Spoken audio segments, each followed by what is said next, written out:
सर्वाणि भूतानि प्रतिहन्ति स्थितानि च यत्रैवोपशमयन्ति तस्मै सत्यात्मने नमः।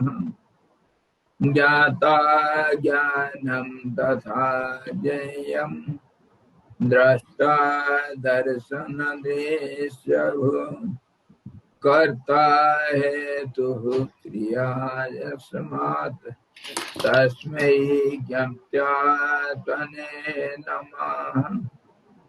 स्फुरन्ति सीकरा यस्मात् आनन्दसम्भरे वनो सर्वेषां जीवनं तस्मै ब्रह्मानन्दात्मने नमः।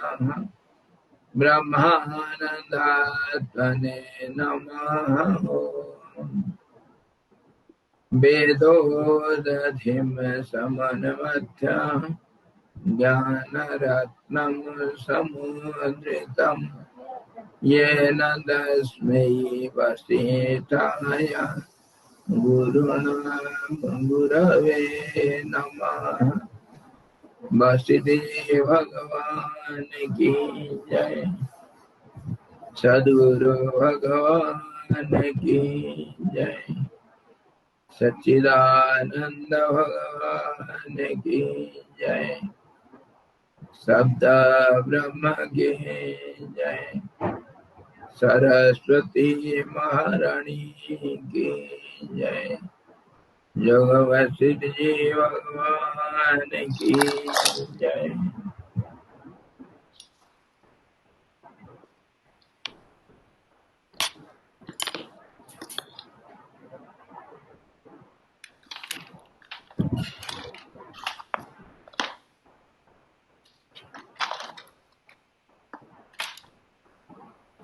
हम कल क्या देखें? दो किस्म का कुंभक देखें। पहले कि एक बाह्य कुंभक और एक अंतर कुंभक, वो दोनों ही अंतर कुंभक है। बाह्य और अभ्यंतर का अगर भेद निकाल दें तो बाहर अंदर तो कुछ है नहीं, अंतर कुंभक कहते हैं। और वो कुंभक कैसे? देखो, ये श्लोक कितना सुंदर श्लोक है। ये कहते हैं,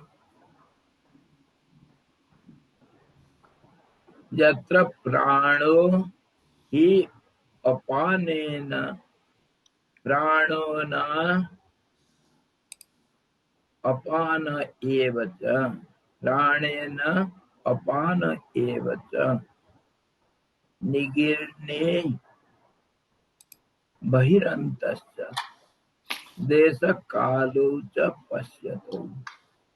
देश काल के अनुसार बाहर अंदर को देख करके जिसे परम ब्रह्म रूप चैतन्य में अपान के साथ प्राण का और प्राण के साथ अपान का तथा उन दोनों के साथ बाह्य एवं अंतर देश काल का विलय हो जाता है। प्राण अपान देश काल सब विलय हो जाते हैं। उसी पर ब्रह्म रूप पद का आप दर्शन कीजिए। क्षणम अस्तमगत प्राणम अपान उदय वर्जितम अयत्न सिद्ध बाह्यस्थम कुंभकम तत्पदम विदु। प्राण और अपान के संधि काल में, प्राण अपान के संधि काल में सभी प्राणियों को उक्त अवस्था रहती है। यह हम कल विचार किए थे। सबके अंदर ये संधि समय, संधि जो होता है हर चीज का, प्राण अपान का, बाहर अंतर का, ये संधि सबके अंदर है। इसको वो कुंभक नाम से बताया जोगी भाषा में, परंतु उसका अनुभव केवल जोगी ही लोग कर सकते हैं, दूसरे नहीं कर पाते हैं। जिस समय अपान के आविर्भाव से वर्जित प्राण हस्तगत हुआ रहता है, उस समय किसी प्रकार के यत्न के बिना सिद्ध हुई बाह्य जो कुंभक अवस्था है, उसी को योगी लोग तत्पद कहते हैं। इसको भी कल विचार किए थे। तत्पद, तत्त्वम असि, बाहर को तत् कहो और अंदर को वो संधि जो कुंभक को, अंदर अंतर कुंभक को तुम बोलो।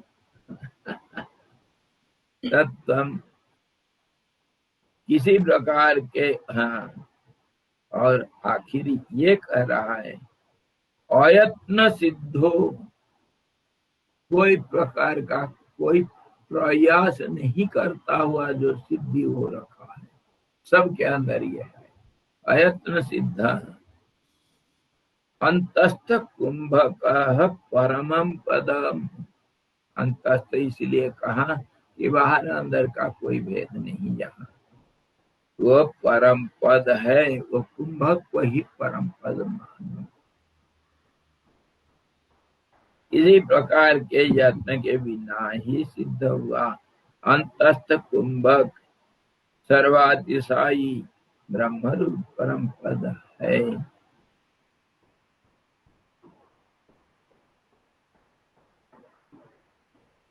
सर्व अतिशय, अतिशय मतलब जो सर्वातीत, सबसे परे जो है, सबसे परे मतलब क्या समझते हो?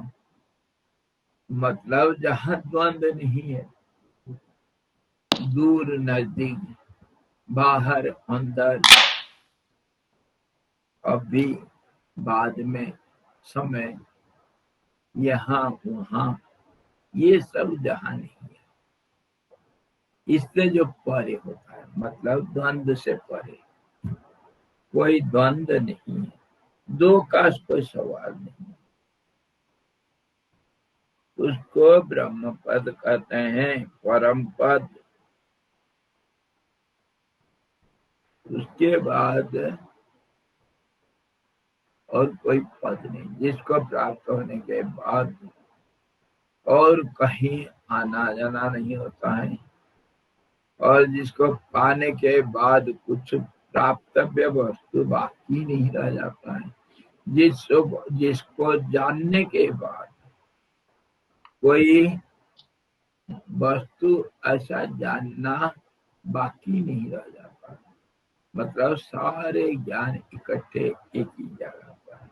उसी को हम कल विचार कर रहे थे, जो अनुभवगत, अनुभव अगर प्रकाशित होता है तो वह द्वंद्व में आ जाता है, दो नहीं होने से प्रकाशित नहीं होता। प्रकाशित होना मतलब इंद्रिय गोचर होना, इंद्रिय गोचर मतलब इंद्रियों से ग्रहण योग्य होना। और उसके लिए फिर मैं आप लोगों को अच्छी तरह समझा दिया था कि कैसे इंद्रियों का सृष्टि हुआ, इंद्रियों का सृष्टि कैसे, पहले तन्मात्रा, तन्मात्रा इच्छा से हुई, मैं देखूं इसीलिए, या बन जाऊं, मैं अपने को देखूं, ये जब इच्छा हुई, इच्छा शक्ति, क्रिया शक्ति, ज्ञान शक्ति, ये जब हुआ, तभी वह इच्छा शक्ति से जो तीन है वो एक में समाहित है। शक्ति, फिर तीन शक्ति रूप लिया, इच्छा शक्ति, क्रिया शक्ति, ज्ञान शक्ति, जो एक ही है, और वो फिर 5 तन्मात्रा में बदल गया, मैं देखूं, सुनूं और आग्रहण करूं, स्पर्श करूं, उसका रस का आस्वादन करूं।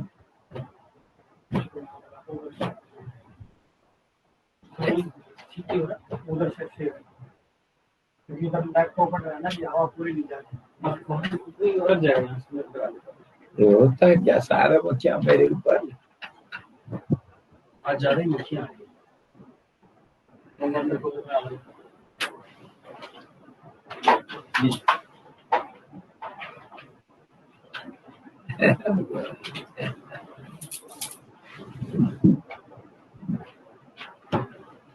मक्खियां हरिदर रसद की प्यासी, इसी वो सुनने के लिए आ जाते हैं, देखते हैं। तो इसी ढंग से 5 जो इंद्रिया बने, ज्ञानेंद्रिया और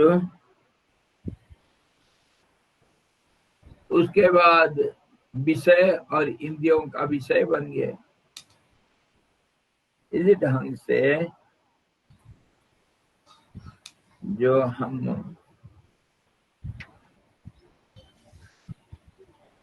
द्वंदात्मक दुनिया को हम बाहर अंदर भी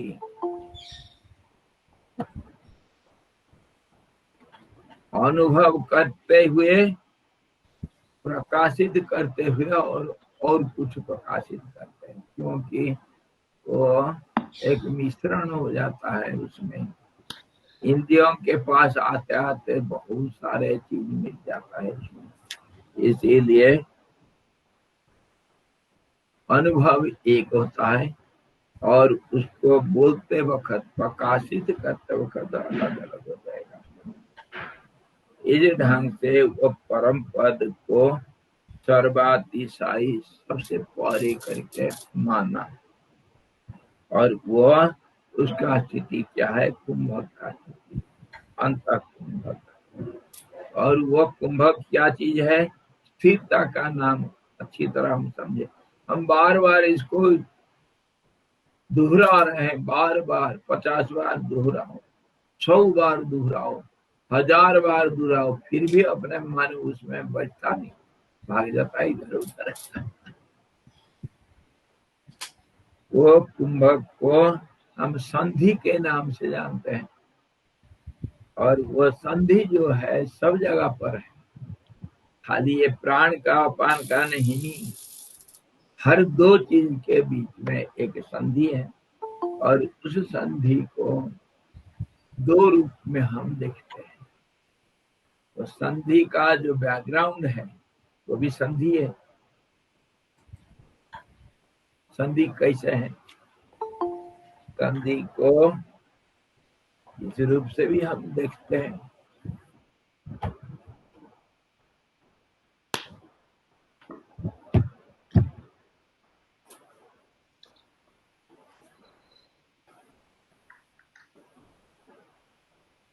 इस रूप में देखते हैं ना संधि है? इसके बैकग्राउंड तक कंटिन्यूअस है, इसमें कोई संधि नहीं, मतलब परमात्मा में कोई संधि नहीं, परमात्मा संधि रूप नहीं है। मतलब कहने का, परमात्मा में कोई संधि नहीं, संधि मतलब 2 के बीच, अगर 2 हो जाएगा तभी तो संधि होगा। इसको अच्छी तरह समझो, अगर 2 होगा तभी तो 2 के बीच में संधि है।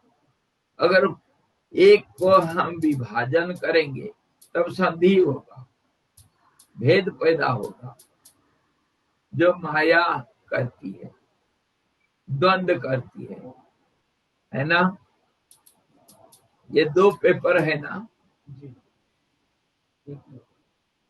2 को मैं इकट्ठा किया जब, तो एक छिद्र युक्त है, छिद्र युक्त है मतलब ये पीला को जो देख रहे हो ये छिद्र युक्त है, छिद्र युक्त है मतलब संधि युक्त है।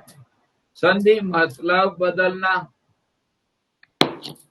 और भेद पैदा करना, इसीलिए जो कंटिन्यूअस जो है, आधारभूत कंटिन्यूटी जो स्थिर है, उसको हम संधि में देखते हैं। दो हो जाएगा तो संधि में ही दिखता है ना। ये माया का काम। ये थोड़ा सा और एक्सप्लेन कर देते। देखो ये कंटिन्यूअस, इसमें कोई संधि नहीं है ना। परमात्मा में संधि नहीं, पर संधि में परमात्मा है, ये समझो। परमात्मा ये हुआ, ये स्थिर है, इसमें कोई भी समता नहीं, समता। अच्छा, संधि में परमात्मा है। हाँ, संधि में परमात्मा दिख रहा। हाँ, इसलिए तो कुंभक को परम पद बोला गया। हाँ, अब क्लियर हुआ है। परमात्मा में संधि नहीं, संधि में परमात्मा है। बैकग्राउंड परमात्मा है, बैकग्राउंड है, उसमें संधि आती है। हाँ, यही है हाइड एंड सीक गेम खेलती है प्रकृति। हाइड एंड सीक, छिप जाता है फिर दिख जाता है, छिप जाता है फिर दिख जाता है। ये कंफ्यूजन पैदा करता है अज्ञानियों के अंदर, इसीलिए अज्ञानियों का इसका होश नहीं रहता है तो सब जगह पर, और ज्ञानियों का हमेशा होश है, होश में है।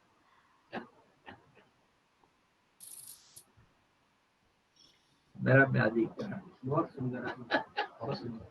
ये समझने की बात है।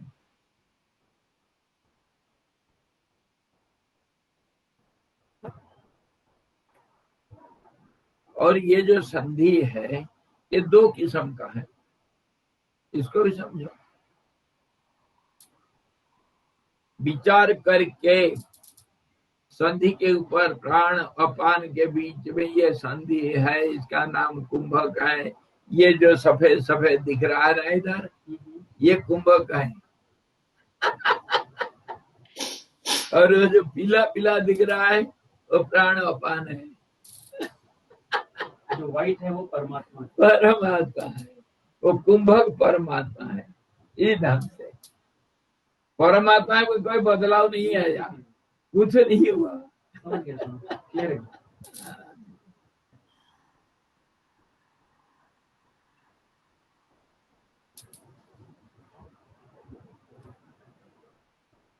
इधर भी तो वही दिखाया।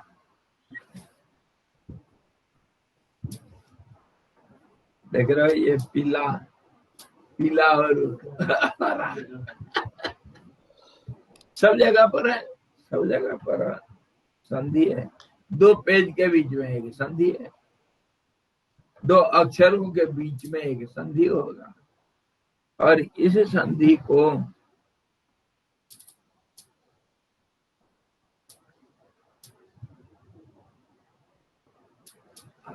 जो विचारवान पुरुष होते हैं, जो मननशील होते हैं, मननशील हमेशा विचार करते रहते हैं, दिन रात 24 घंटा दिमाग उनका चलता रहता है। वो क्या करते हैं, इस संधि को प्राण अपान में नहीं ढूंढते हैं, वो अवस्था के बीच में ढूंढते हैं, अवस्थाओं के बीच में। अवस्था 3 अवस्था होता है और एक चौथा भी होता है, सुषुप्त, स्वप्न, जागृत, हमारा तथा कथित जागृत, और तुरीय। तुरीय सचमुच जागृत है, दृष्टा भाव जहाँ सबके अंदर वो है, लेकिन उसको होश नहीं। वो तुरीय अवस्था सबके अंदर है। आप अगर नहीं देखते हो चल सकते हो क्या? आप अगर देखते नहीं, दृष्टा नहीं बनोगे तो भोजन कर सकते हो क्या? हर चीज में दृष्टापना है, दृष्टापना होता हुआ भी हम भूल जाते हैं। और मन का चंचलता, कर्मों का परिवर्तनशीलता, ये सारे उस होश को उड़ा देता है। हम कंफ्यूजन में रहते हैं, बेहोशी में रहते हैं 24 घंटा। और विचारवान पुरुष क्या करते हैं, ये तीन अवस्था का संधि ढूंढते हैं। तीन अवस्था क्या क्या हुआ, एक तो हुआ जागृत। जागृत में जब आप सोने के लिए जाओगे तो क्या होगा, हो सकता है सुसुप्ति आएगी, नहीं तो स्वप्न आएगा। ये जागृत स्वप्न के बीच में एक संधि होगा। और स्वप्न से जब जागृत में आते हैं, स्वप्न जब जागृत रूप लेगा, जैसे अपान प्राण रूप ले रहा था, हर समय एक दूसरे में धीरे धीरे बदलता है, धीरे धीरे बदलता है। रात दिन में बदलने के लिए प्रभात का समय को देखो। उसको ज्योतिष लोग, कर्मकांडी लोग ये लेते हैं, समय बीत जो है, समय को जो जानते हैं, गिनती करते हैं और समय के अनुसार सब काम करते हैं। तो वो 4 संध्या मुख्यतः लिए, रात गया सुबह आया, सुबह गया शाम आया, सुबह गया शाम आया, शाम गया रात आई, और फिर रात में मध्य रात, और मध्य रात के बाद फिर रात आया। ऐसा 4 संख्या दी। और खास करके 3 संध्या, मध्य रात्र का संध्या को शाक्त उपासक लोग ज्यादा लेते हैं, उसको तुरीय संध्या नाम दिए। तुरीय मतलब चौथा, तुरीय मतलब चौथा। तो इसी ढंग से वे लोग तो देख लिए समय के अनुसार और अवस्था के अनुसार मननशील लोग क्या करते हैं, वो जागृत से जब स्वप्न में जाते हैं उसका संधि को ढूंढते हैं,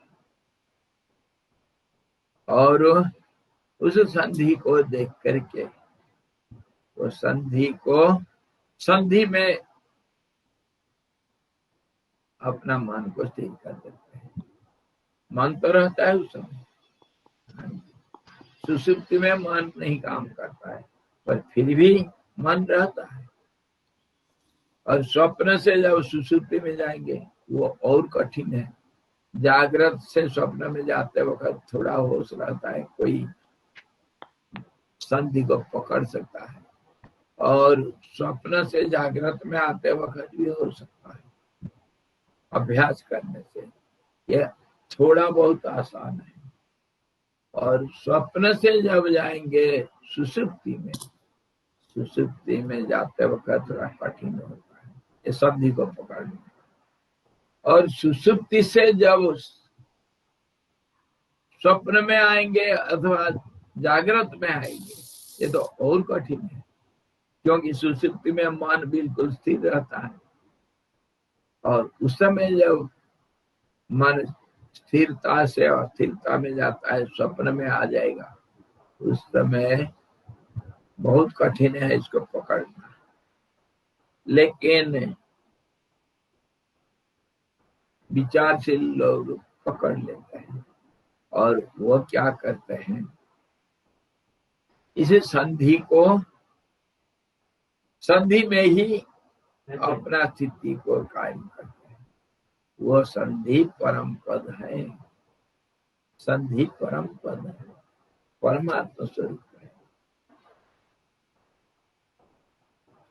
और ये संधि में एक हमेशा हर चीज में एक बाधा आता है। बाधा इसीलिए आता है कि जो चीज हम अभ्यस्त नहीं है, जो चीज हमारे इंद्रिय और मन के अंदर आसानी से नहीं होता है, अभ्यस्त नहीं है, तो उसको हम जब प्रयास करते हैं करने के लिए, वहां पर बाधा आता है। और बाधा को दूर करने वाले विघ्नहर्ता गणेश जी है। गणों का ईश जो है वो भी शिव जी के गण और गण के जो मालिक,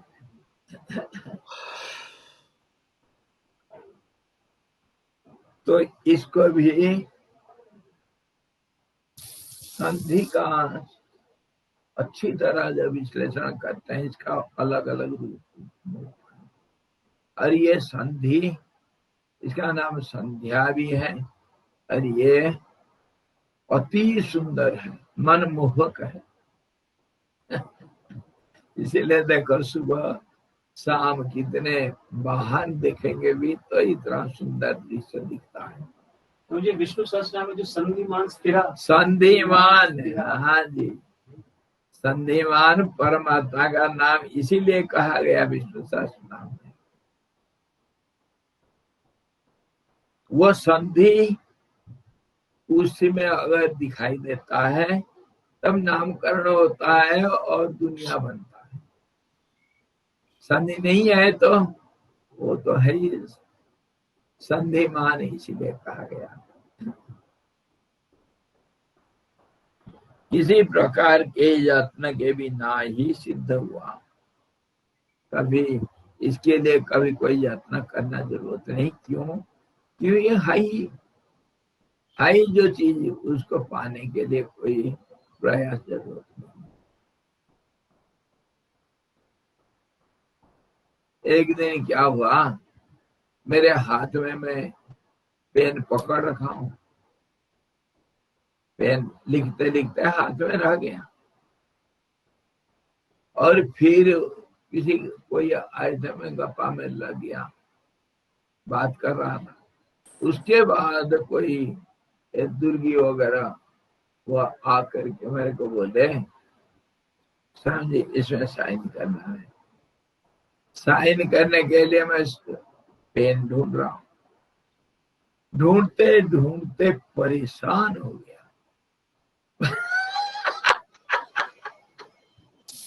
और सब बच्चों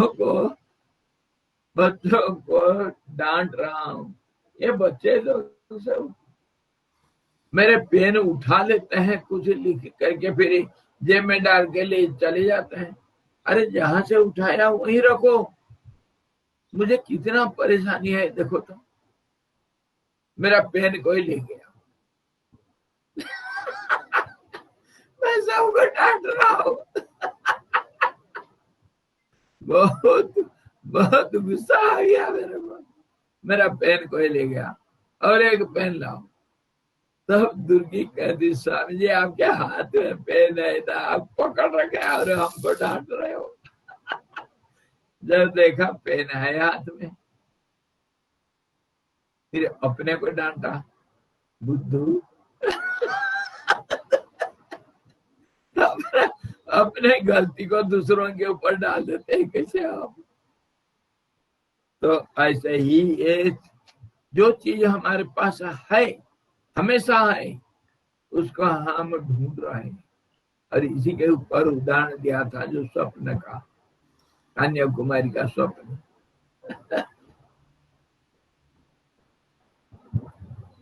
इसको अब समझ में आ गया संधि। अब चलो, यही आत्मा का असली स्वरूप है, असली स्वरूप जिसमें संधि संधि कुछ नहीं।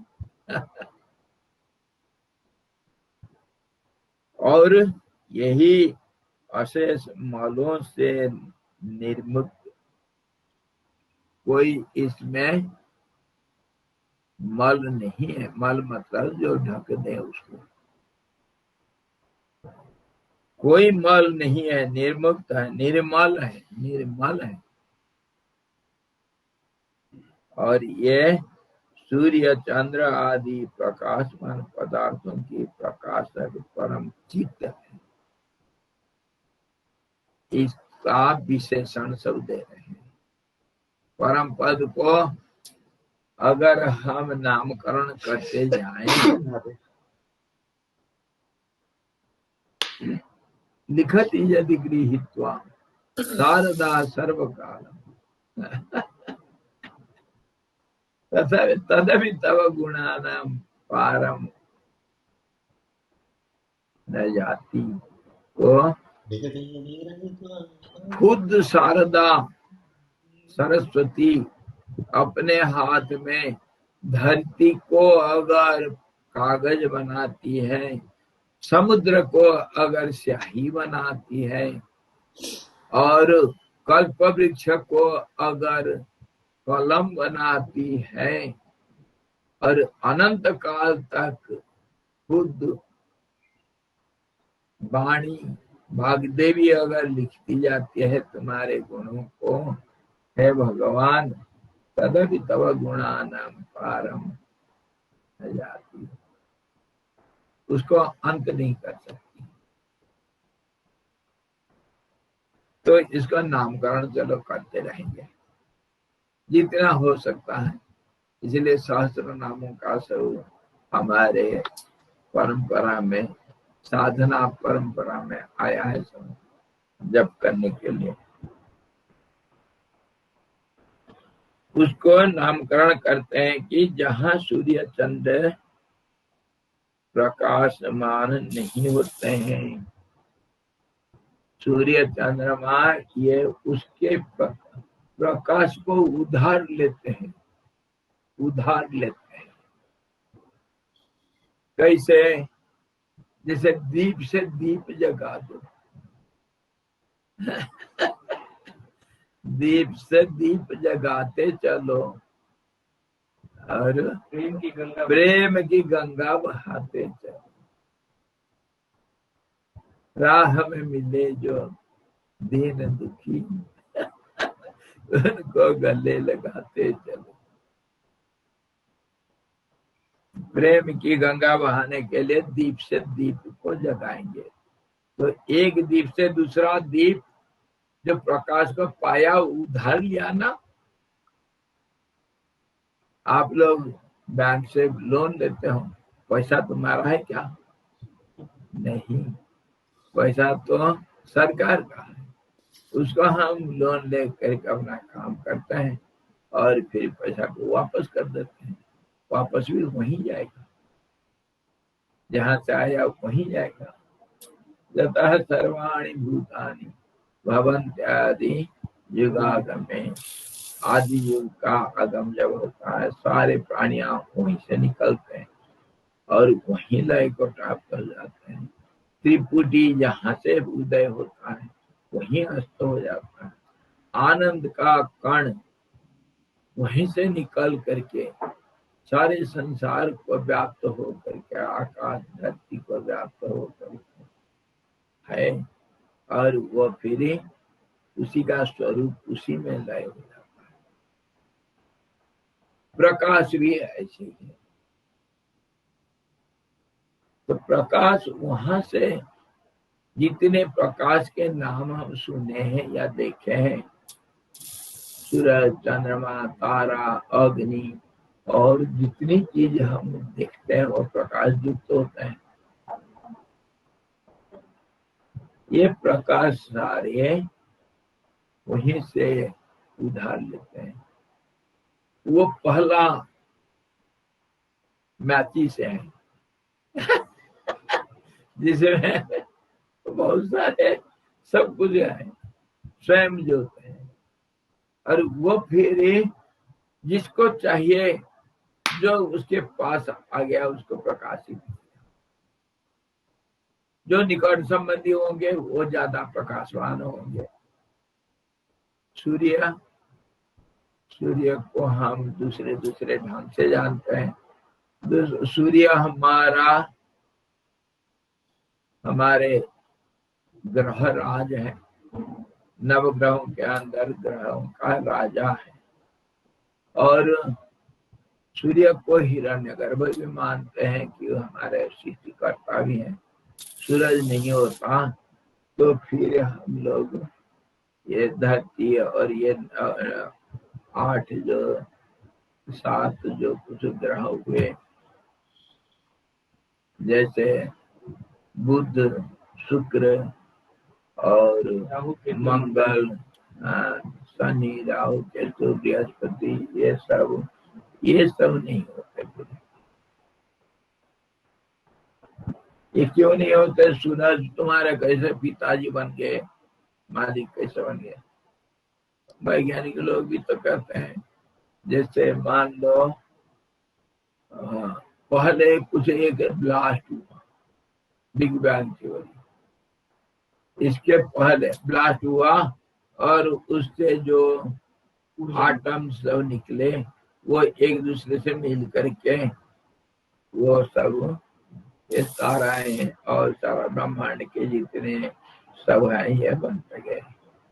और उसी में सूरज भी एक है, एक तारा है, और वहीं से निकले। और वो ज्योतिपुंज था जो शब्द के रूप में विस्फोट हुआ था। और दूसरे है नेबुलर हाइपोथेसिस। नेबुला, नेबुला में बाष्पीय पिंड। वो कैसे हुआ चीटी? पहले आकाश में, पहले आकाश था, आकाश को शून्य मानते हैं या जैसे भी ऐसे ही मान लेते हैं, जहां स्पेस या ईथर,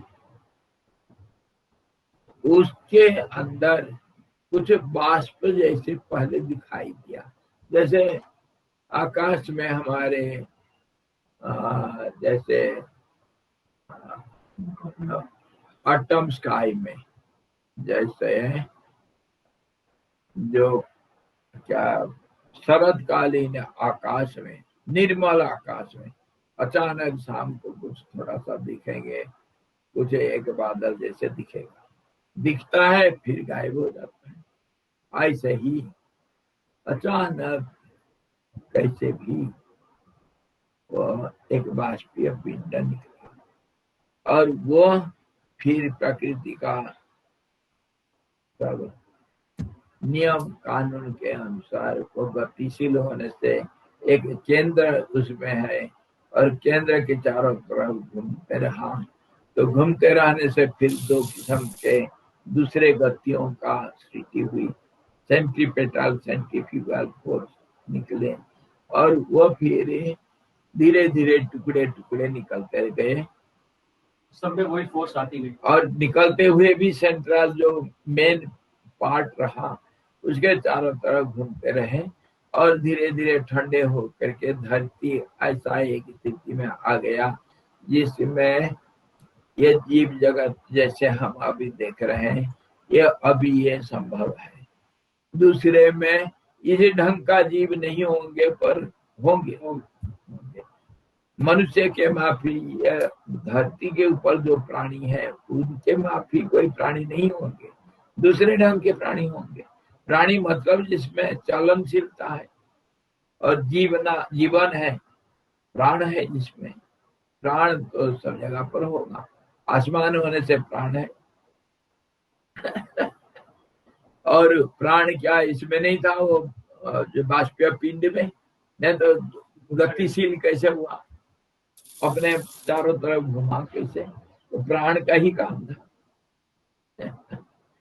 तो इसी ढंग से हमारे सृष्टि जो सौर जगत का सृष्टि हुआ करके मानते हैं। कोई लोग अलग अलग थ्योरी है, जैसे कल्पना करो ऐसे ही दिखता ही है। तो इस ढंग से सूर्य हमारे प्रकाश का आधार है, सूर्य है प्रकाश का आधार। सूर्य में होता क्या, एक गैस दूसरे गैस में बदलने से प्रकाश और उत्ताप ऊर्जा पैदा होते हैं और ये प्रकाश हाँ विस्फोरित होते हैं, स्फुरित होते हैं। सूरज के ऊपर बहुत सारे गवेषणा चलता है और कुछ वैज्ञानिक लोग कुछ कहते हैं, हमारे दार्शनिक दृष्टिकोण से लगभग वही चीज है भाषा अलग है, तरीका अलग है बोलने का, कहाँ से लाएंगे? चीज तो एक ही है। उसको जिस ढंग से जो देखेगा, देखो इस ढंग से सूर्य एक प्रकाश पुंज है जिससे हमको प्रकाश का मिलता है। सौर ऊर्जा, सौर ऊर्जा को आजकल बहुत भारी हम लेते हैं काम में। अच्छा, वो सूरज से चंद्रमा लेता है प्रकाश को उधार करके, हम मानते हैं। लेकिन जैसे भी हो, जो कुछ भी हो, सूरज भी तो कहीं से प्रकाश लाया होगा। अगर मान लिया एक गैस दूसरे गैस में बदलता है, वो गैस कहाँ से आएगा? उसका आधार कहीं तो होगा। वो आकाश में वो जो बाष्पीय पिंड था उसके अंदर था, नहीं था तो आएगा कहाँ से? इसलिए आकाश भी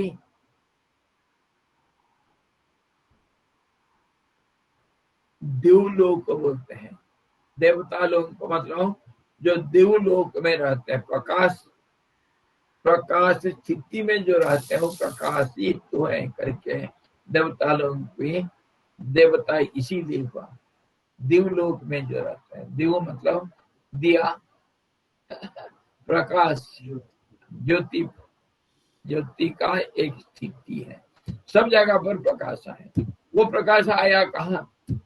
जिससे जितने जो कुछ हम प्रकाशित वस्तु देखते हैं वो सारे चीज, सूरज, चंद्रमा, दूसरे ताराएं, प्रकाश लिया है, प्रकाश लिया है। ऐसा अगर विचार करते हैं हम, सबका आधार कोई एक प्रकाश पुंज है। वो प्रकाश के बारे में हम समझेंगे। हाँ जी, क्या बोल रहे थे? Big Bang theory is something scientist imagination only not any text in the explanation of the world creation. Something scientist imagination of Big Bang theory. No. अरे भाई, जो कोई हुआ वो एक ढंग से सोचा। अभी तो सोचते होंगे दुनिया कहाँ से आया। आप अपने बारे में तो सोचते हैं मैं कहाँ से आया, तो सब सोचते हैं। जिसको जैसा आया वो ऐसा सोचा, उसको मान दिया।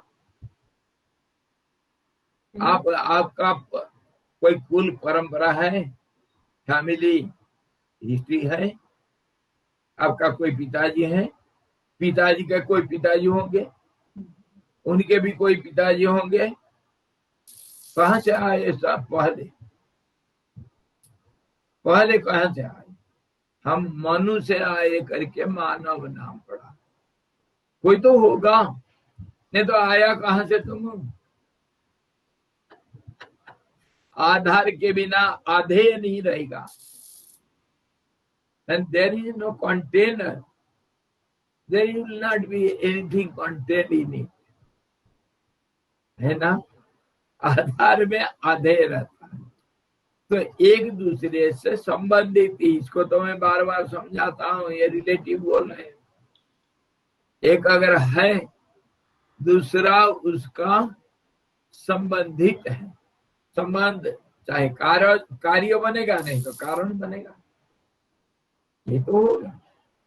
कार्य कारण के बिना दुनिया नहीं रह सकता। इसलिए हर चीज का एक कारण होगा। जितने हमारे उज्जवल पिंड हमको दिखता है, ज्योतिष पिंड दिखता है, पिंड कोई वस्तु, वो उसका कोई आधार जरूर होंगे ना। इसी को वो कर रहा है कि जो सूर्य चंद्र आदि जिससे प्रकाशमान होते हैं, और इसको हमारे उपनिषदों में, वेदों में बड़ा सुंदर ढंग से बताते हैं। ये जिसके प्रकाश से सारा प्रकाशित होते हैं, और सारे सब कोई प्रकाश खाली नहीं, शक्ति, प्रकाश और ज्ञान, सब चीज वहीं से आता है। हमारे जितने जो कुछ धन संपत्ति है सब रिजर्व बैंक रिजर्व बैंक इसी ढंग से समझना चाहिए परमात्मा को। और वो प्रकाश पुंज कैसे है? प्रकाश स्वयं प्रकाश, स्वयंभू जो वो नामकरण में आ रहे हैं, स्वयं प्रकाश उनका नाम।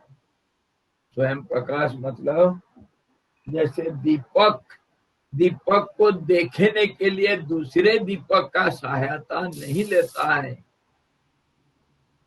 अब समझो स्वयं प्रकाश किसको कहते हैं। दीपक अगर अपने आप को देखना चाहेगा, क्या वो दूसरे दीपक का सहायता का जरूरत पड़ेगा उसको? क्यों? खुद प्रकाशित है, इसलिए प्रकाश को प्रकाश खुद देख सकता है। और एक दूसरा उदाहरण ले लो, स्वयं प्रकाश कैसे होता है। ये तो प्रकाश में है। मान लो एक आधा गोला, मतलब हाफ सर्कल, या नहीं तो पूरा गोला एक दर्पण को ले लो, गोल दर्पण। गोल दर्पण के अंदर दर्पण को देखने के लिए क्या दूसरे दर्पण को जरूरत पड़ेगा?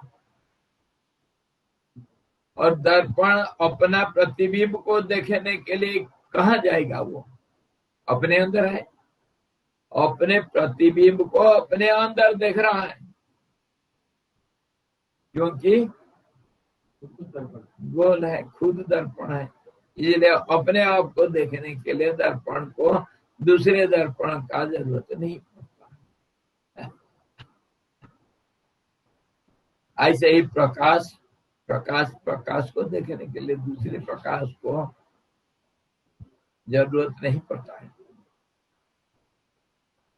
पर ये रिलेटिवली मैं बोल रहा हूँ। पर कोई सोर्स तो है प्रकाश, जो प्रकाश उसका तो कोई, हाँ, जो अपने आप में प्रज्वलित, इसीलिए मैं कर रहा हूँ रिलेटिवली बोल रहा हूँ। हाँ, जो प्रकाश का कोई कारण नहीं, कारण भी उसका नाम है। क्यों अकारण कारण क्यों होगा?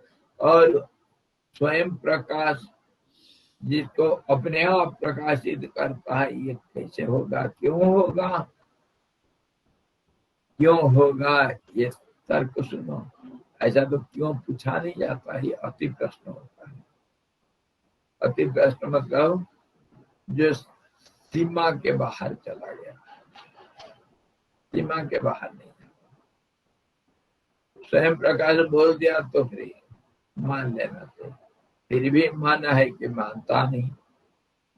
हम पूछते हैं क्यों?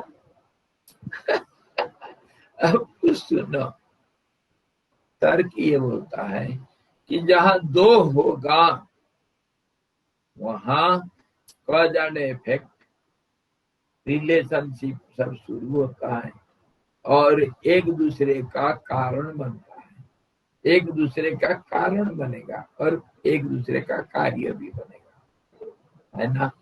और रिलेशनशिप ऐसा शुरू होता है जहां दो, अगर दो नहीं है, एब्सोल्यूट सिंगुलरिटी, उधर कार्य कारण का कोई सवाल नहीं उठता है, कॉज एंड इफेक्ट है ही नहीं। नो इवेंट, बियॉन्ड इवेंट हो रही है, इवेंट हो रहा है, इवेंट हो रही है बियॉन्ड इट, जहां न देश न काल न परिस्थितियां, जहां एब्सोल्यूट सिंगुलरिटी, जहां दो का कोई सवाल नहीं होता है, वहां फिर ये सवाल नहीं पूछना, क्योंकि सवाल ही नहीं। इसको डिस्क्राइब ही नहीं कर है? डिस्क्राइब ही नहीं कर करेगा कौन और किसको करेगा? अगर ऐसा सवाल पूछते हो, पूछने वाले को पहले देखो कौन है वो पूछने वाला, वो उससे अलग है क्या, तभी तो पूछ सकता है। मैं आपको सामने देखा इसीलिए मैं पूछा, जैसे ब्रह्मा जी पूछे थे तुम कौन हो, दूसरे ब्रह्मा को पूछे थे। ऐसे ही जब मैं आपको सामने देख रहा हूं तब तो मैं पूछूंगा तुम कहां से आए, क्या नाम तुम्हारे, क्यों आए, क्या काम है, मेरे पास क्यों आए, ये सारे सवाल तभी उठता है। और ये सवाल सब चला जाता है कहाँ, इसके ऊपर भागवत में एक सुंदर कहानी है, भागवत में, और हमारे पुराणों में भी और दूसरे कहानियां हैं। भागवत में हंस उपाख्यान करके एक छोटी सी कहानी है, सारे ज्ञान का आधारभूत कहानी है।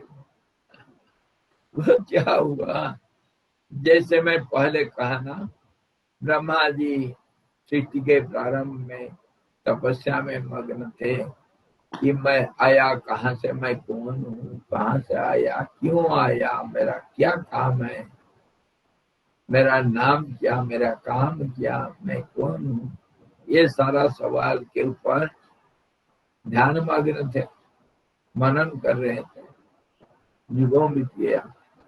अचानक उनके सामने एक हंस आया, जैसे ब्रह्मा आया था, उसको अलग अलग ढंग से बोलते हैं, हंस उपाख्यान में ये ऐसा बोला गया। अचानक वो सामने देखे एक हंस, इसीलिए हंस गायत्री इसी के ऊपर कहा है।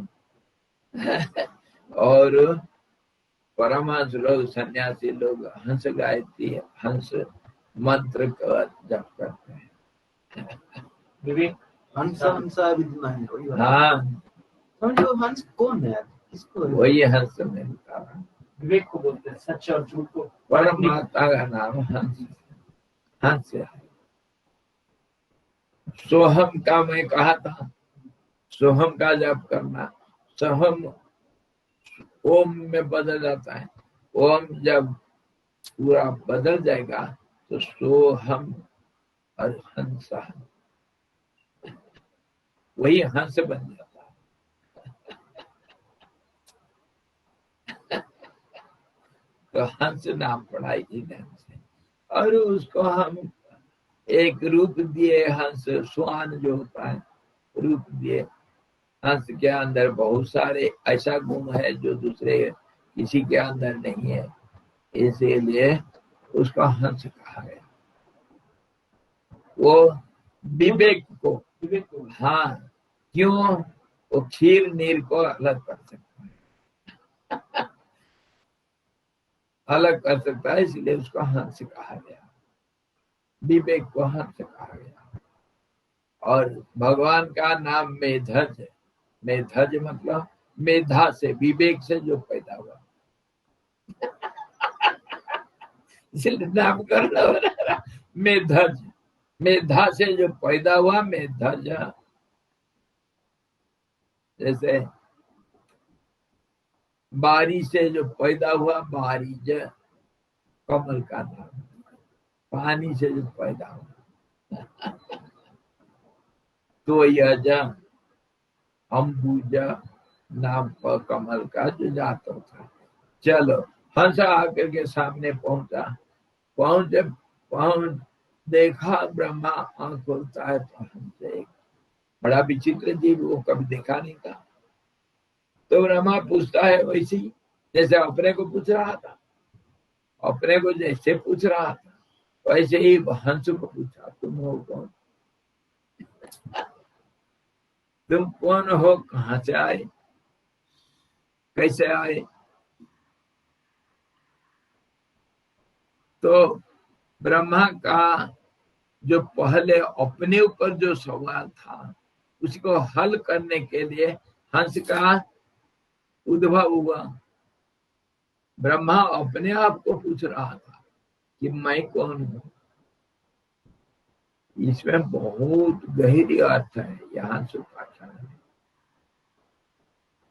हंस को, वो अपने सवालों को हंस को पूछा, अपने को पूछ रहा था मैं कौन हूं और कहां से आया, इसीलिए आया, मेरा क्या उद्देश्य है, कर्तव्य क्या है, ये सारा सवाल है। और इसी को हमारे जो ज्ञान मार्ग में इसी को सेल्फ एनालिसिस करते हैं। सेल्फ एनालिसिस, आत्म अन्वेषण, अपने आप को सारा पूछना चाहिए। गुरुदेव का कहना था, enquire whom I know thyself and be free। Self enquiry. सारे बड़े बड़े ऋषि मुनि लोग, महात्मा लोग यही बोल गए, अपने को जानो, वही आत्म साक्षात्कार होता है। रमन महर्षि भी ऐसे ही कहे, अपने को सारा पूछो, दूसरों को पूछने का जरूरत है। सारे सवाल का उत्तर अपने अंदर है। तो वह सवाल पूछा हंस को, तुम हो कौन, कहां से आए, क्यों आए, ये सारे सवाल। तो हंस उत्तर देता है, मेरा नाम हंस है। हंस का अर्थ बता दिया अभी, वही हूं, सबका सोर्स मैं वही हूं। और मैं आया हूं, मेरा नाम तुम पूछते हो, मैं कौन हूं करके तुम पूछते हो, ऐसा सवाल नहीं बन सकता है। तुम ऐसा सवाल नहीं कर सकते हो द्वैतवाद को खंडन करने के लिए। तुम ऐसा सवाल नहीं कर सकते हो, क्यों कि तुम पहले बताओ, तुम जैसे हो मैं ऐसा हूं। इसीलिए तुम और मैं में भेद अगर होगा तभी तो तुम मुझे सवाल कर सकते हो। दो होने से तभी तो प्रश्न उत्तर होता है। जिस ढंग से तुम मुझे देखा, जैसे सोचते हो, उसमें कोई भेद नहीं दिखता है। अगर शरीर के रूप में मानोगे दूसरा शरीर, तो तुम्हारे शरीर जिस ढंग से बना है, मेरा शरीर भी उसी उपकरण से बना हुआ है। तुम्हारे जैसे अंग प्रत्यंग शरीर का गठन प्रक्रिया मेरा भी ऐसे ही है। तुम्हारे अगर कोई नाम होगा, मेरा भी नाम होगा। नाम तो एक ही नाम है, तो नाम में कैसा अंतर हो जाएगा? ये बहुत गहरी विचार है, ये बहुत सुपर लज्जिक है, सुपर लज्जिक। तुम और मेरे में अंतर क्या है? अंतर दिखता नहीं विचार करने से। अगर नाम होगा, नाम भी शब्दों से बना, उसको एनालाइज करो, कुछ भी करो, भेद नहीं दिखता है। और अगर रूप होगा, तुम्हारा रूप जिससे बना है, मेरा रूप भी उसी से बना। इंग्रेडिएंट्स को लेंगे, कंपोजिशन फैक्टर्स को लेंगे, तो तुम्हारे भी कुछ शरीर अगर होगा तो किसी चीज से बना होगा, उसी चीज से मेरा शरीर भी बना। अगर रूप को देखोगे, नाम भी ऐसे होगा। और अगर दोनों में समता आ गया, तो तुम्हारा उद्देश्य जो होगा, मेरा भी उद्देश्य वही होगा, समता होने से। किसी भी हालत में विषमता तो दिखता नहीं विचार करने से। तो तुम सवाल कैसे कर सकते हो? तुम्हारा सवाल ही गलत है। जो तुम हो वही मैं हूं। हंस हंसो, आई समझ में? नहीं, कर्म अलग होता है। कर्म कैसे अलग होगा? कर्म का एनालाइज करो। कर्म का आधार कहाँ है? प्रकृति है, गुण है, देश काल परिस्थितियां है, सबके लिए बराबर है। कर्म कैसा अलग हो जाएगा? उद्देश्य भी वहीं भी जाओ, अगर विचार करेंगे तो भिन्नता नहीं है। वही तो करे, तो जब प्राण अपान को विचार करके गहराई में जाएंगे, भेद है ही नहीं। एक वायु का नाम है प्राण और अपान। हंस वही कहना चाह रहा था, अगर विषमता है तो मैं और तुम एक नहीं। अगर विषमता नहीं है तो एक ही है, एक ही है। विषमता हुई तो संसार और वो विषमता नहीं है तो एक ही चीज है। परमात्मा सबका आधार, सर्वाधार, सर्वाधार, सबके आधारभूत और सबका स्वरूप। तो जो विषमता पैदा की तो समष्टि वृष्टि में बदल गया। बिल्कुल, जब सबका स्वरूप भी, वो स्वरूप सब अपने अंदर है, अलग नहीं है। जैसे लेंस हाउस है, लेंस हाउस एक कमरे को,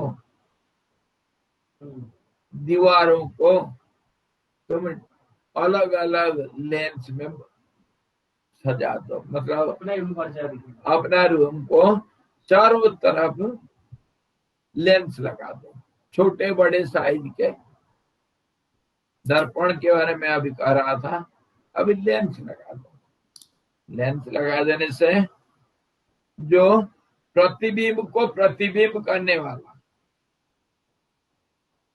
समझे, बड़ा छोटा बनाने वाला, चारों तरफ कनकेव, कन्वेक्स सब लेंस विभिन्न साइज के छोटे बड़े लगा दो। लगा करके उसके अंदर चले जाओ। तुम कितने हो देखो अपने को। कैसे देखोगे? एक एक अनेक होता हुआ भी अपने अंदर है, बाहर कहीं नहीं। अपने को अनेक रूप में देखना या बन जाना, इसी का अर्थ है एक में अनेकता। अनेकता इसी ढंग से एक के अंदर हमेशा समाहित है, अलग नहीं। हाँ जी, वो लेंस के अंदर प्रतिबिंब के अंदर प्रतिबिंब अनंत दिखेगा। प्रतिबिंब प्रतिबिंबित तो होकर के फिर प्रतिबिंबित तो होगा और उसका शेप साइज सब बदल सकता। एक के अंदर अनंत है, हर एक का अंदर अनंत है।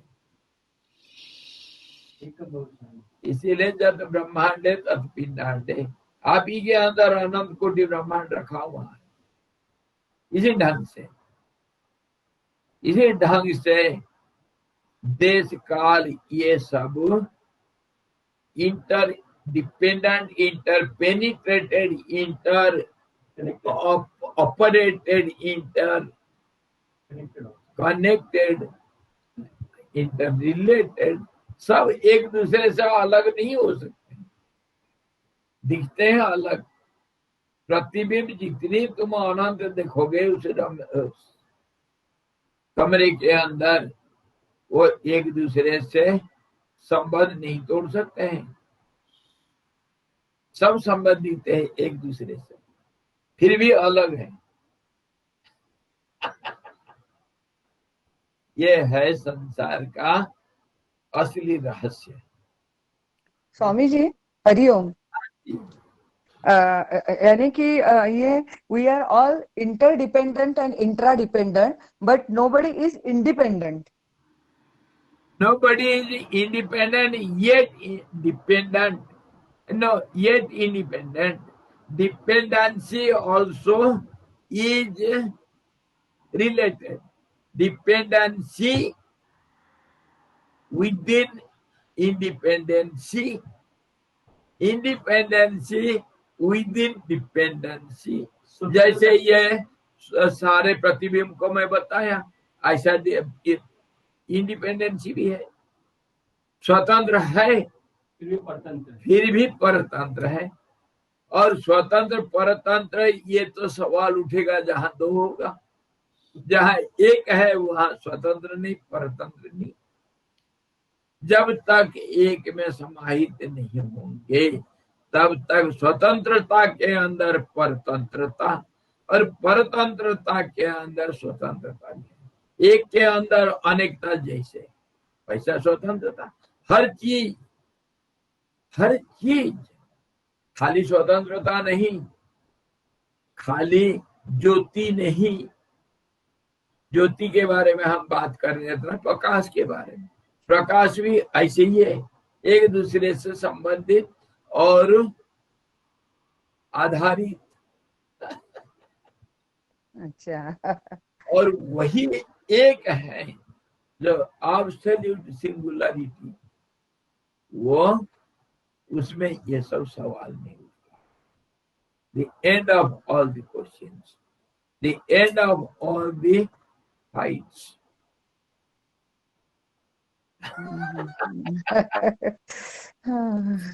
तो इसी ढंग से वो स्वयं ज्योति हुआ। आया अभी समझ में? इसके ऊपर हंस का उपाख्यान बताया। लेंस हाउस को कभी नहीं भूलना। हाँ जी, लेंस हाउस के अंदर एक कुत्ता को छोड़ दो। देखो बहुत एक कहानी हुई कि सर फोट के मर गया, मरेगा मरेगा। तो ऐसा एक साइंटिस्ट हाँ ने किया जी, था, हाँ। पागल हो गया था, मर गया था। और ये तो हम विचार करके देखते हैं, ये प्रैक्टिकली होता है। कैसे? हमारे वो स्वामी जी के बिल्डिंग में ना, चिदानंद भवन में, वो जो ग्लास लगा हुआ है, वो बड़ा विचित्र ग्लास, विचित्र क्या, कुछ नहीं, सब लगाते हैं। अंदर से तो बाहर दिखेगा, बाहर से अंदर कुछ नहीं दिखेगा, डबल उसके अंदर सब लगा हुआ है। उसमें एक इफेक्ट होगा, अगर पंछी उसके बाहर बैठ जाए ना, अपना प्रतिबिंब देख के वही होता है। वो चिड़िया आते हैं वहां पर बैठ करके अपने आप के साथ लड़ते रहते हैं और लड़ते रहते कितने चिड़िया मर गए हैं। वो तब तक नहीं छोड़ेंगे, और जितनी जोर से वो अटैक करेंगे उतना जोर से उस तरफ से अटैक होगा। और ये जो कहानी हमारे छोटे बच्चों को कहा जाता है, एक खरगोश था, वो राजा था, शेर सारे प्राणियों को, सारे जानवरों को खा रहा था एक एक करके। एक दिन खरगोश का आया बारी, वो बारी आया तो वो देर करके आया। शेर बड़ा गुस्सा में बैठा है, उसका अध ही खाऊंगा भूखा। तो जैसे आया खरगोश पूछा, तू क्यों रे देर किया? वो कहा, महाराज मैं क्या करूं, दूसरे एक शेर आप सोचते हैं अकेले, दूसरा एक शेर रास्ता में मेरे को पकड़ लिया, देर हो गया, मैं क्या करूं? अच्छा, दूसरा भी कोई शेर है, दिखाओ उसको, मैं मार डालूंगा। उसे खरगोश कहता है, महाराजा आइए मेरे साथ। वो कुआं के पास ले जाता है, कुआं के कहता है ये इसी के अंदर था, वो बाहर आ करके मेरे को पकड़ा था, आप देखो इसी के अंदर है। वो देखा शेर नीचे है अंदर, मारा छलांग, खत्म। ये कहानी तो बच्चों को मनोरंजन के लिए कहा जाता है, चालाकी के बारे में कहा जाता है। हम सारे जितने शेर बनते हैं इस दुनिया में, मेरे बराबर कोई नहीं दुनिया में शेर बने हुए हो, ऐसे ही मर जाते हैं अपने प्रतिबिंब को देख करके, लड़ाई करते हैं। दुनिया में जो बाहर दिखता है वो आप ही का स्वरूप है। लेंस हाउस में आप बैठे हो,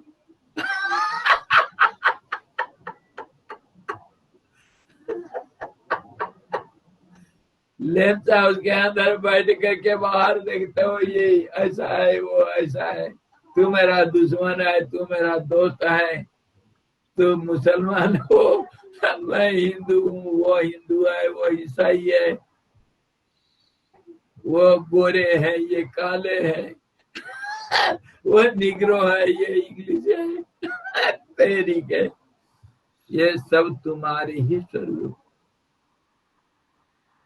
यथा निजांतर्गतम दर्पण दृश्यमान नगरी, दर्पण में दृश्यमान जो नगरी देखते हो, चिड़िया जो देख रहा है, वो और कोई नहीं, तुम ही हो। और ये कौन दर्पण कहाँ से लाया दिखने के लिए? मन तेरा दर्पण कहलाया रे, है ना? मन तेरा दर्पण कहलाए रे। ये मन सबका लेंस हाउस है, सारी दुनिया को बाहर अंदर वो तेरा मेरा क्या क्या करके मन दिखा देता। मन तेरा दर्पण कहलाए रे, देख कैसे दुनिया तुम्हारे अंदर बाहर अंदर दिख रहा है। और ये एक है, ज्योतिषाम अभी तद ज्योति, वो ज्योति ज्योतिषों का भी ज्योतिष है, ज्योति है। सारे ज्योति जहां से निकले, ये ज्योति का स्वरूप सुना। और भी कहानी इसमें है। ये जो हमारे ये मैं सब ये कहानियां कह रहा हूँ, ये उदाहरण दे रहा हूँ क्लैरिफाई के लिए। Be clear, 100% clear. पर 100% क्लियर तो नहीं हो सकता जब तक मन है। मतलब उसको अनुभूति नहीं हो पाती है, सिर्फ मौखिक रूप से समझ सकते हैं थोड़ा बहुत। मैं जब पूछूंगा समझ गए तो आप क्या कहोगे? नहीं समझे। समझ गए? हाँ समझा। क्या समझे? कुछ नहीं। यही है उत्तर। समझ गए? हाँ समझे। क्या समझे? कुछ नहीं। मुझे समझने के लिए है ही नहीं, समझोगे क्या? ऐसा खड्डे में पड़े हुए हैं। विचार करने से ये सारा सामने आता है। विचार नहीं करोगे तो ये कहीं हम तो पैसा के पीछे पागल है, भोजन के पीछे पागल है? फूड कंट्रोल होता है तुम्हारे, प्रशंसा सुनने के लिए पागल है, गाली सुनने से चप्पल उठाएंगे।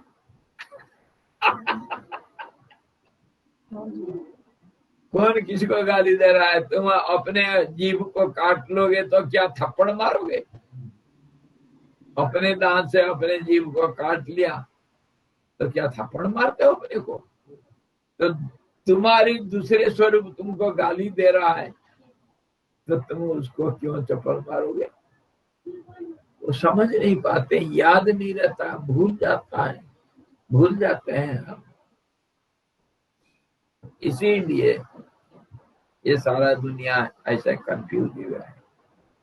हम भूल जाते हैं, जानते हुए नहीं जानते हैं, सुनते हुए नहीं सुनते हैं, देखते हुए नहीं देखते हैं, इसीलिए कहा गया। और स्वयं ज्योति के ऊपर एक दूसरी कहानी, ये अरुणाचल कल परसों आए थे ना, एक नटराजन जी, सुंदर नटराजन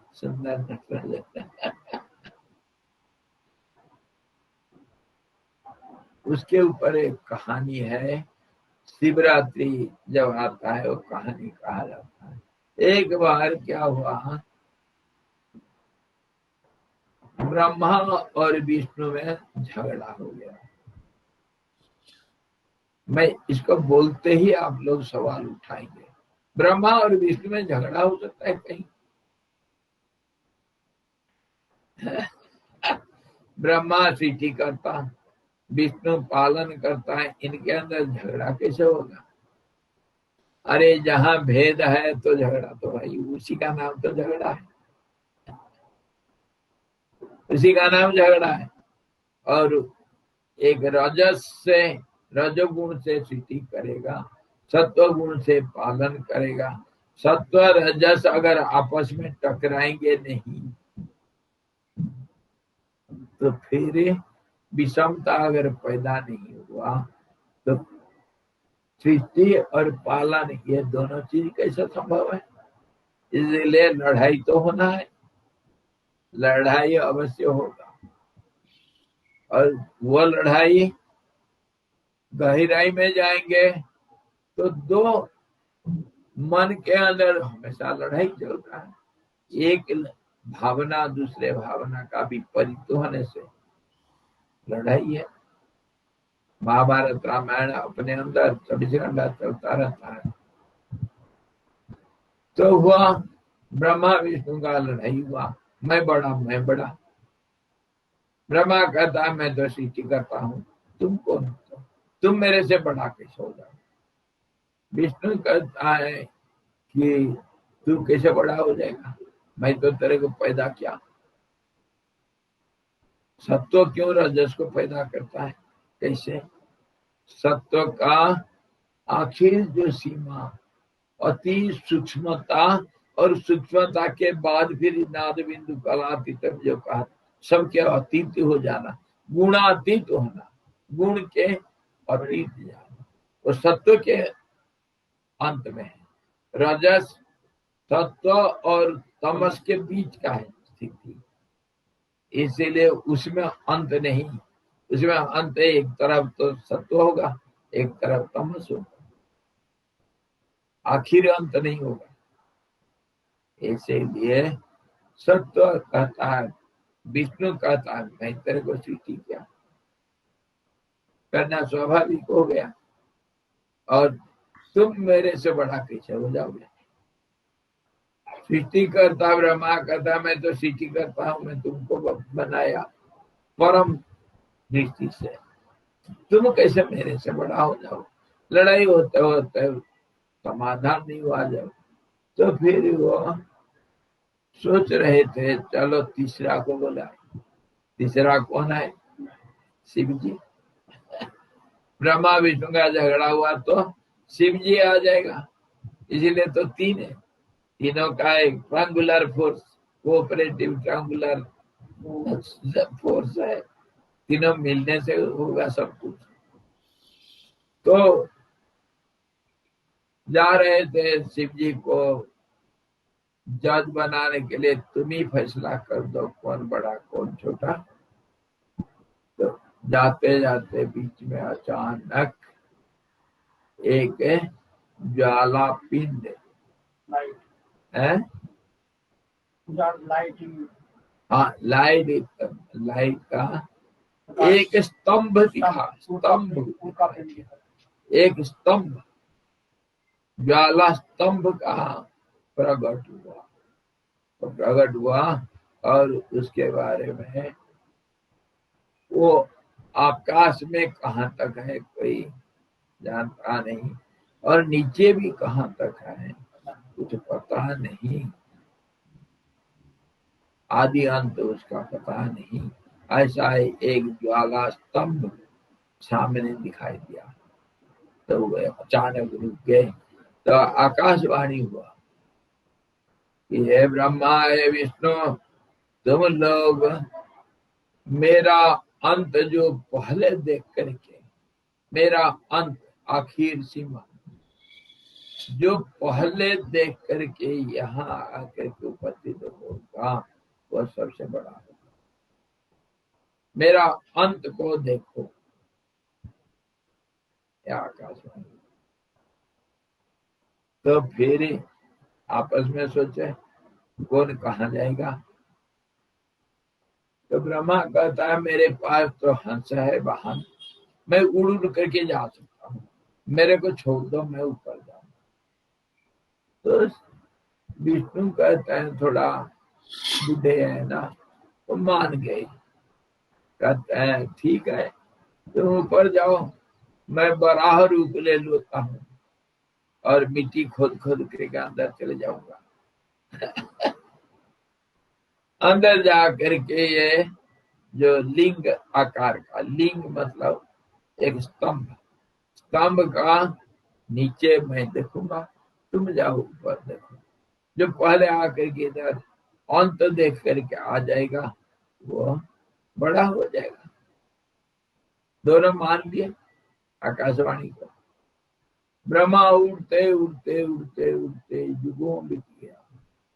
ये समय के ऊपर सवाल नहीं करना किसका कैसे समय होता है, जुगो मतलब जैसे होगा। समय में पहले आपको वार्निंग दे चुका हूं, तुम्हारे समय मेरे समय से अलग है, मेरा समय वो अमेरिकन समय से अलग है, और चंद्रमा का समय सूरज का समय से अलग है, धरती का समय बृहस्पति के समय से अलग है, इसलिए समय के ऊपर सवाल नहीं करना। तो वो अनंत काल तक उड़ते उड़ते जब देखा कोई आखिर चोटी नहीं मिला,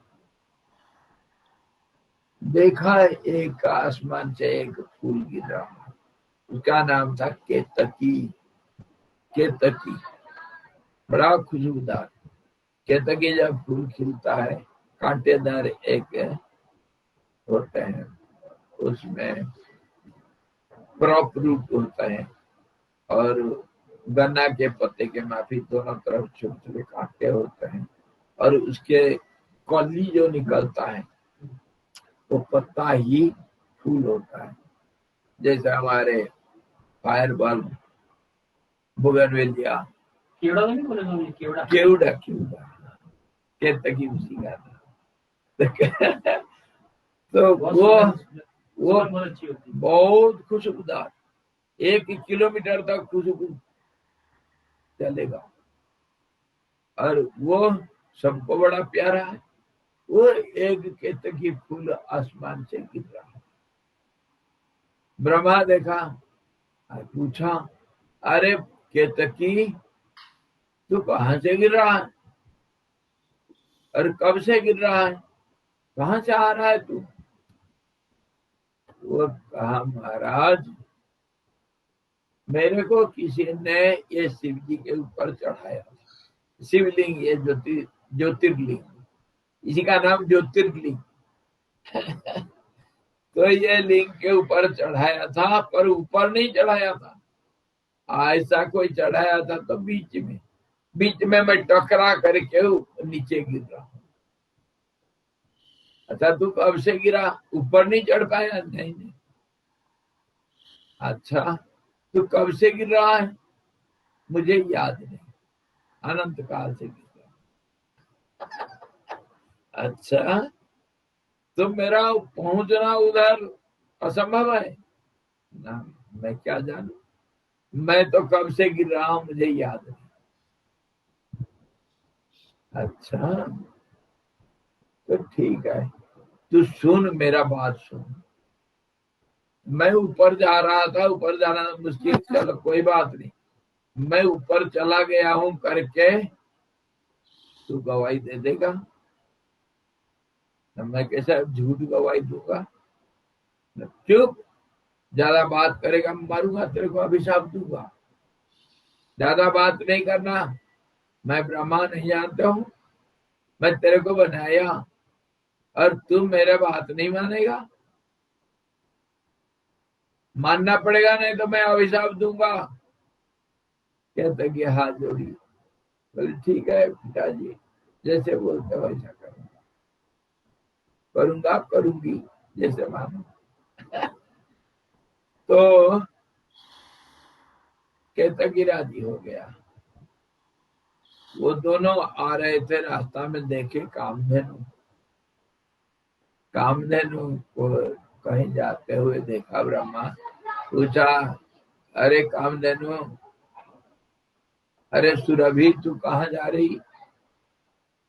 कहीं जा रही, अरे मेरे बात सुन, तू थोड़ा मेरे लिए गवाही देना। क्या गवाही देना? पिताजी देखो, मैं, तुम बोल देना कि मैं ऊपर गया था, तू देखी थी, क्यों कामधेनु है, इसीलिए तुम मेरे को ऊपर ये ज्योतिर्लिंग के ऊपर तक जाता हुआ देखी है करके कोई पूछेगा तो बोल दे। मैं तो देखा नहीं, मैं कैसे बोलूं, मैं नहीं झूठ बोलूंगी। सावधान, तू मेरी लड़की होते हुए नहीं बोलेगी, नहीं तो अभिशाप दूंगा। तो डर गई बेचारी, ठीक है जैसे बोलोगे ऐसे बोलो। दोनों को गवाही दे करके आ गए ब्रह्मा। कब तक? कुछ देर के बाद,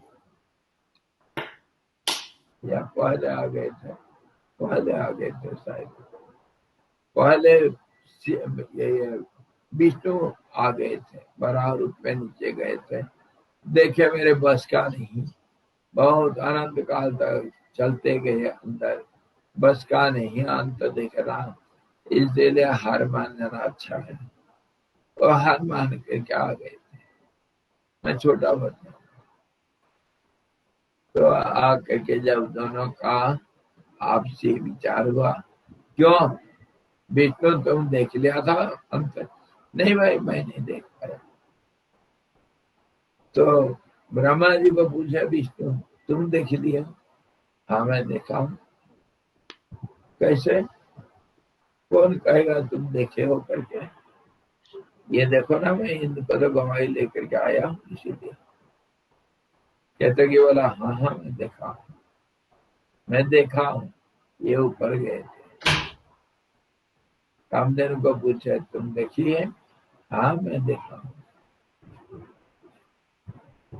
तो तत्क्षणात आकाशवाणी हुआ, ब्रह्मा तुम सृष्टि करता होते हुए झूठ बोलता।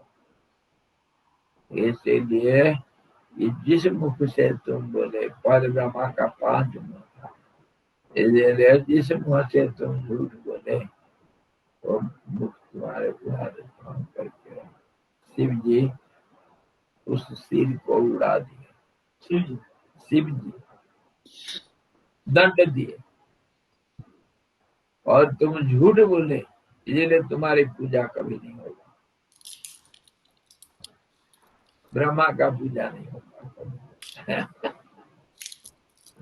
और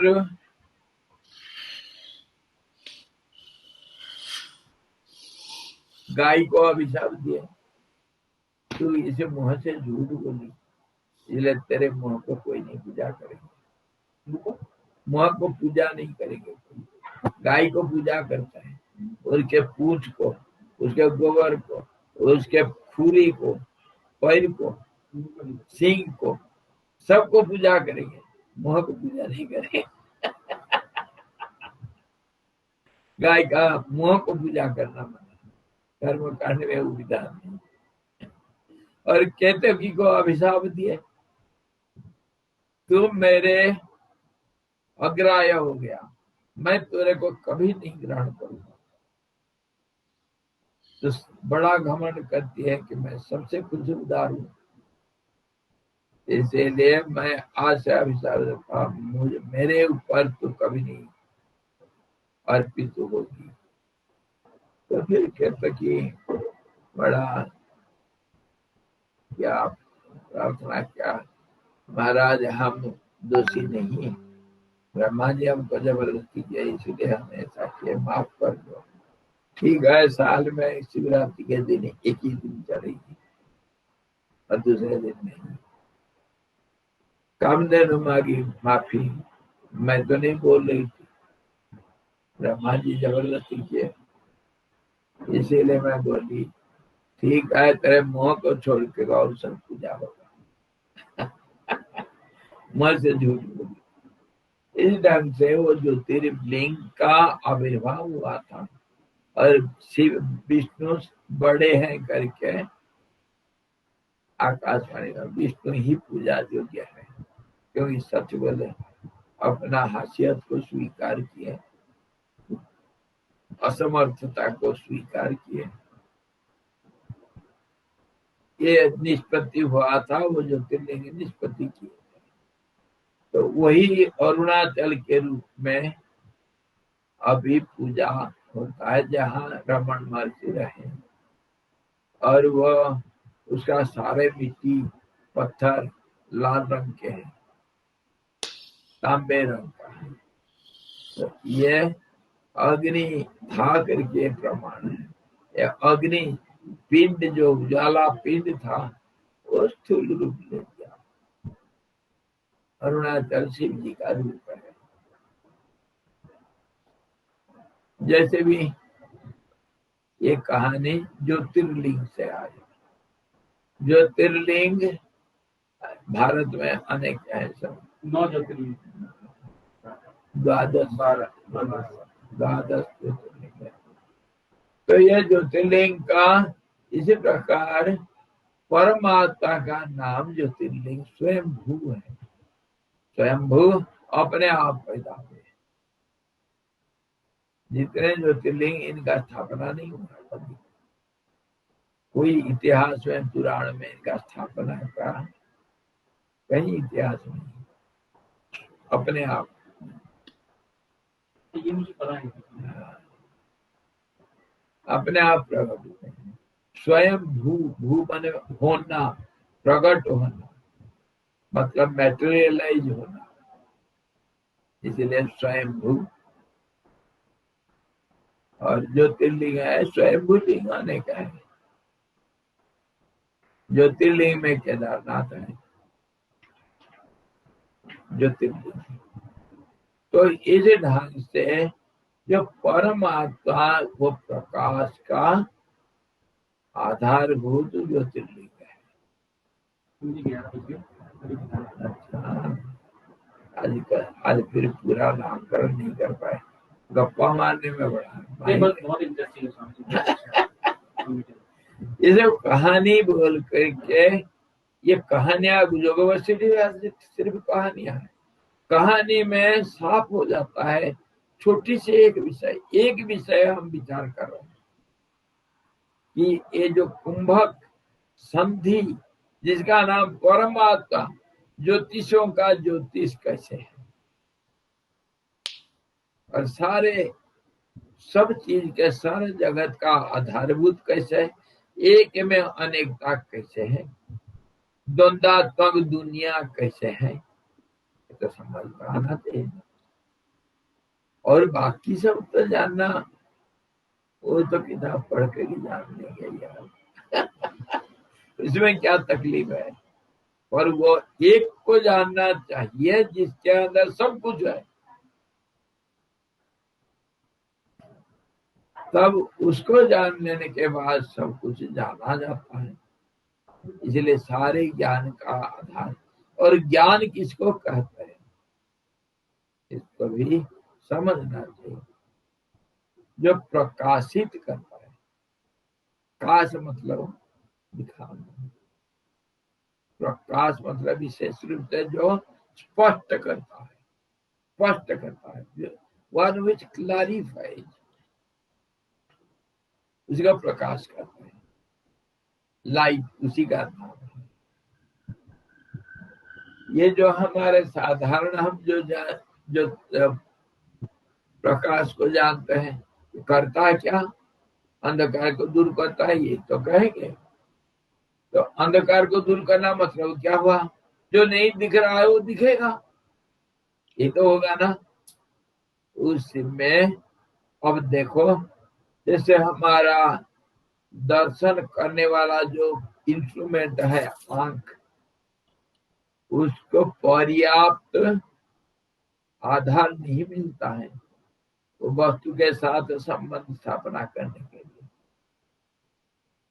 और प्रकाश क्या करता है, अंधकार बनता है उसको सही करने, वो माध्यम बनता है, वो दृष्टि देने के लिए, वृत्ति तैयार करने के लिए, वो वस्तु को संबंध जोड़ने के लिए आंख के साथ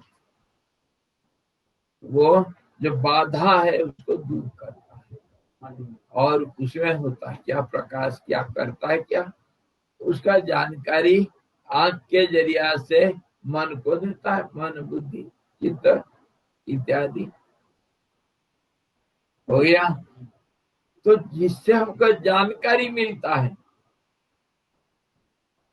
नॉलेज उसी को कहते हैं। और ये नॉलेज कैसा है, आधा अधूरा।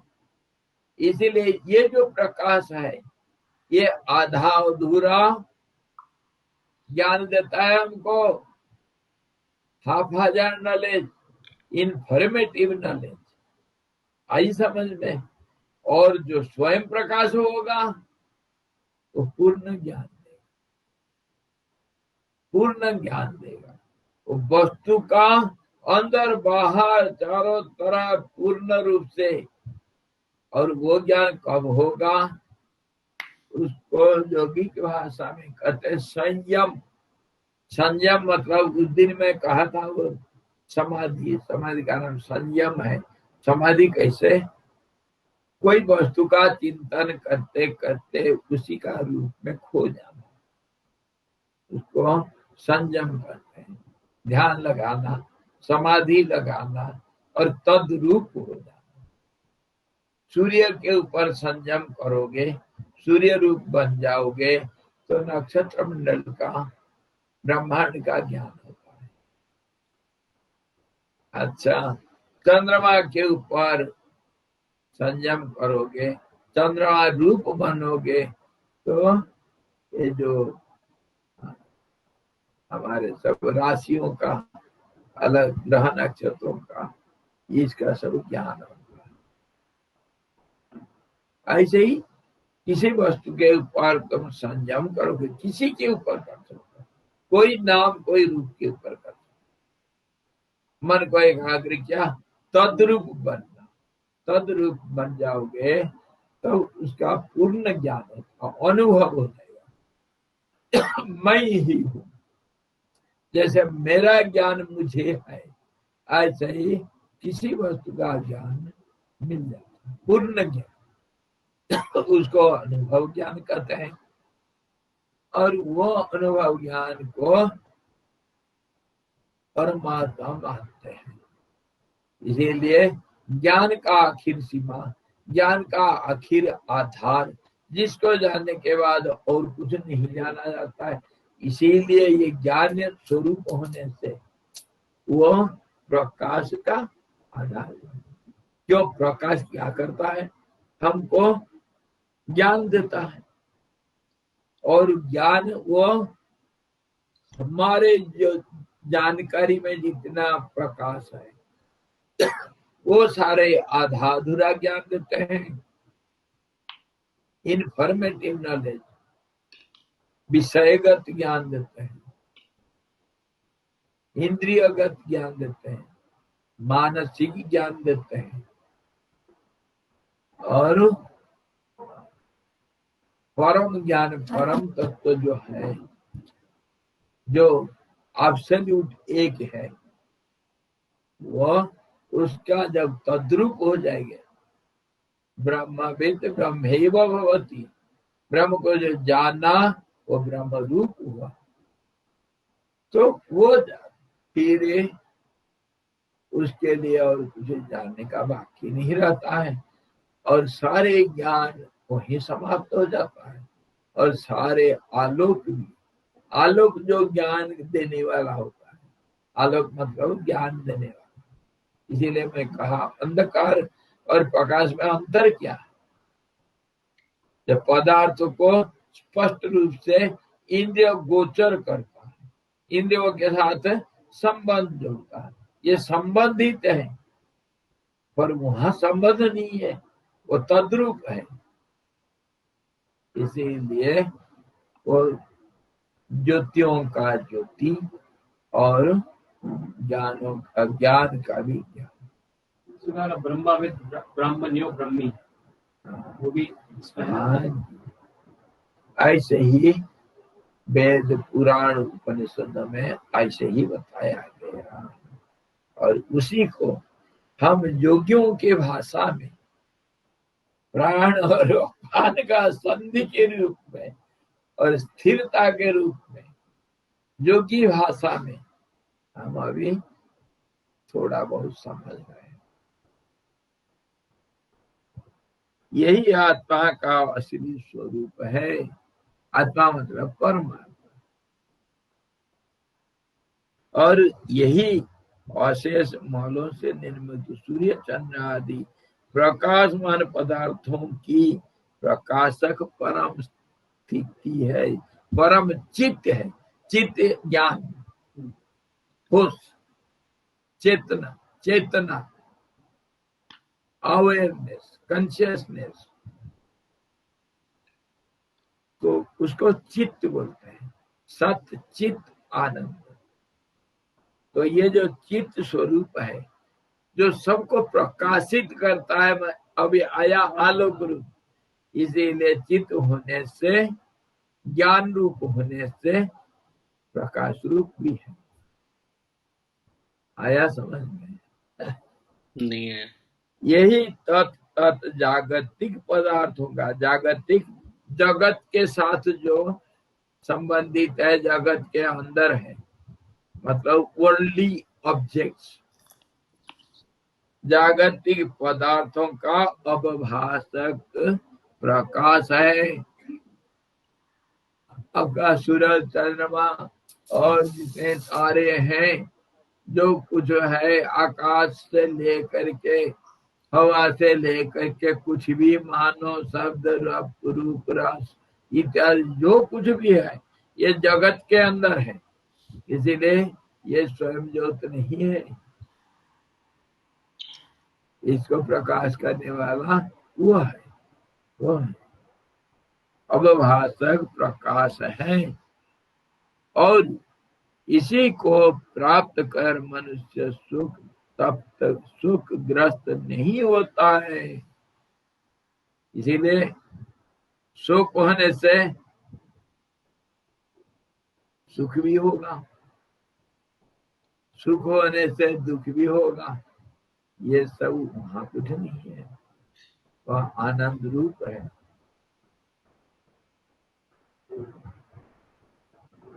इस ढंग से वो परम सीमा और सीमा के आखिर, beyond the event horizon, the absolute black hole,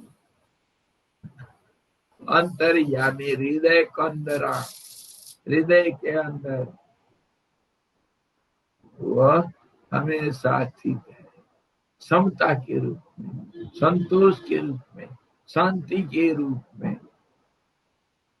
जो सनातन पद है हमेशा के, ना जहाँ आदि है ना अंत है, ब्रह्मा विष्णु जिनको नहीं जाने। सर्वातीत इसीलिए हुए, गुणातीत इसीलिए हुए।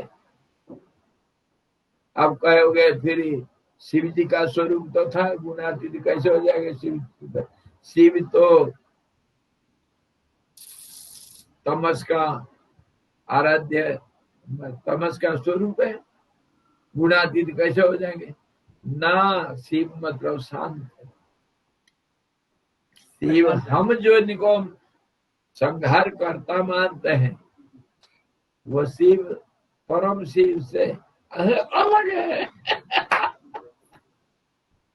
उस रूप से सबका इष्ट देव परम है, परमात्मा के स्वरूप में, एक रूप में तो परम रूप है। गणेश जी परम ब्रह्म के रूप है, सूर्य दिवाकर वो परम ब्रह्म के स्वरूप एक रूप में। और फिर ये जो सूर्य मंडल मध्यवर्ती जो है वो तो परम है, और जो आकार है वो तुम्हारे दुनिया का है, जगत संबंधी, जागतिक है।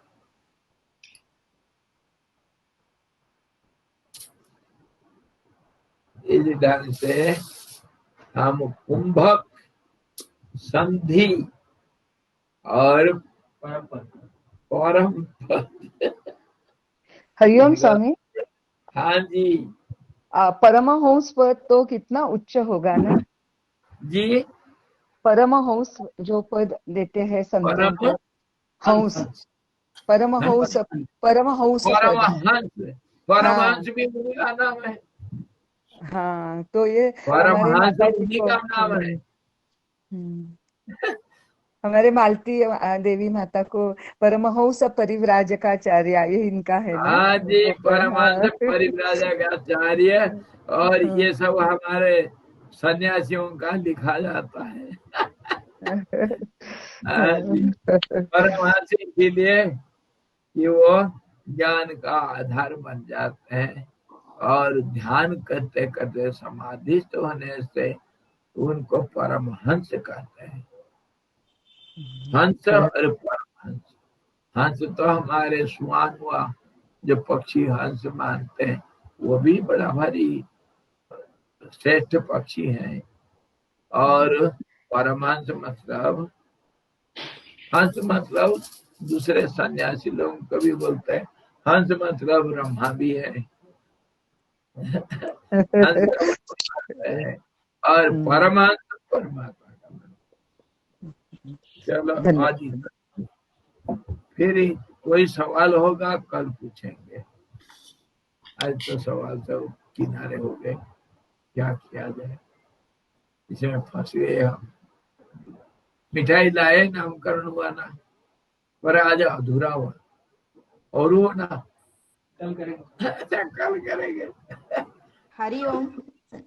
हरि ओम। हरिओम। जय ओम। पूर्णमदः पूर्णमिदं पूर्णात् पूर्णमुदच्यते पूर्णस्य पूर्णमादाय पूर्णमेवावशिष्यते।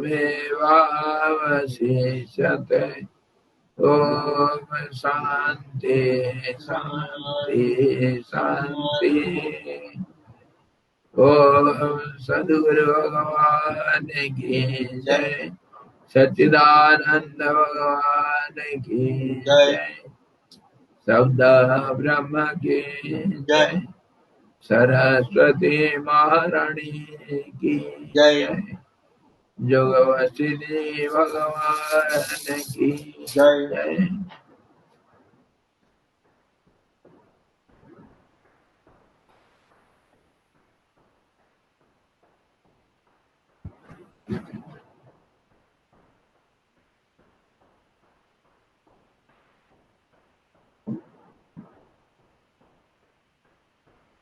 हरि ओम।